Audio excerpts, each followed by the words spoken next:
ایک سرزمین جہاں زمین کے نیچے خزانے ہیں مگر زمین کے اوپر محرومی، ایک قوم جو تاریخ میں بہادری کی مثال رہی مگر آج خود کو نظر انداز محسوس کرتی ہے، اور ایک سوال جو ہر باشعور ذہن میں اٹھتا ہے، آخر بلوچستان کا مسئلہ حل کیوں نہیں ہو رہا؟ کیا یہ واقعی اتنا پیچیدہ ہے یا ہم اسے غلط طریقے سے سمجھ رہے ہیں؟ آج ہم صرف جذبات نہیں، ہم حکمت کے ساتھ بات کریں گے۔ یہ ویڈیو نہ کسی کے خلاف ہے نہ کسی کے حق میں، یہ ایک آئینہ ہے جس میں ہم حقیقت دیکھنے کی کوشش کریں گے۔ ہم دو فلسفوں کا سہارا لیں گے، نکولو مکیاویلی، طاقت، کنٹرول، حقیقت پسندی، مارکس اوریلیس، صبر، حکمت، جذباتی توازن، اور سوال یہ ہے کیا طاقت اور صبر ایک ساتھ چل سکتی ہیں؟ بلوچستان کا مسئلہ صرف ایک لائن میں بیان نہیں ہو سکتا، یہ کئی دہائیوں کی کہانی ہے۔ باب احساس محرومی۔ جب ایک نوجوان دیکھتا ہے کہ اس کے علاقے میں وسائل ہیں مگر فائدہ کہیں اور جا رہا ہے تو اس کے اندر سوال پیدا ہوتا ہے۔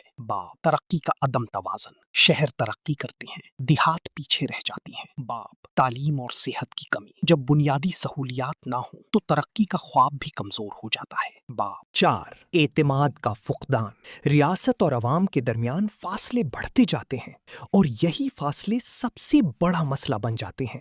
نیکولو میکیاویلی کہتا ہے ریاست کا پہلا فرض ہے استحکام، میکیاویلین حکمت عملی، مضبوط کنٹرول، سخت قانون نافذ کرنا، بغاوت کو روکنا، اسٹریٹجک منصوبوں کی حفاظت۔ اگر ریاست کمزور ہو جائے تو کیوس پیدا ہوتا ہے، مگر مسئلہ کہاں آتا ہے؟ جب طاقت حد سے بڑھ جائے تو وہ انصاف کو دبا دیتی ہے، اور جب انصاف ختم ہو تو دلوں میں بغاوت پیدا ہوتی ہے۔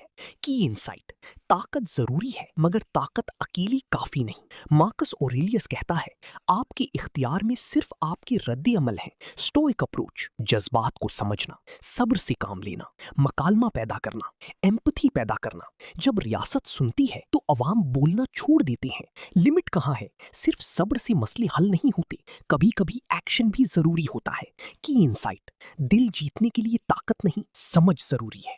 اصل حل نہ صرف میکیاویلی میں ہے نہ صرف سٹوئسزم میں، بلکہ دونوں کے درمیان توازن میں ہے۔ ایک اسٹرانگ بٹ جسٹ اسٹیٹ، ریاست مضبوط ہو مگر انصاف کے ساتھ۔ دو انکلوسیو ڈیولپمنٹ، گوادر میں لوکل جابز، تعلیم، اسپتال، یوتھ امپاورمنٹ۔ جب ترقی سب کی ہو تو کوئی پیچھے نہیں رہتا۔ بات چیت ہر مسئلے کا پہلا حل ہے۔ ثقافت، زبان اور شناخت کا احترام یہی ٹرسٹ بناتا ہے۔ جو وعدہ کیا جائے وہ پورا کیا جائے۔ فرق صرف ایک ہے: اپرچونٹی۔ بلوچستان کا مسئلہ مشکل ہے مگر ناممکن نہیں۔ تصور کریں ایک نوجوان جو گوادر میں رہتا ہے، سب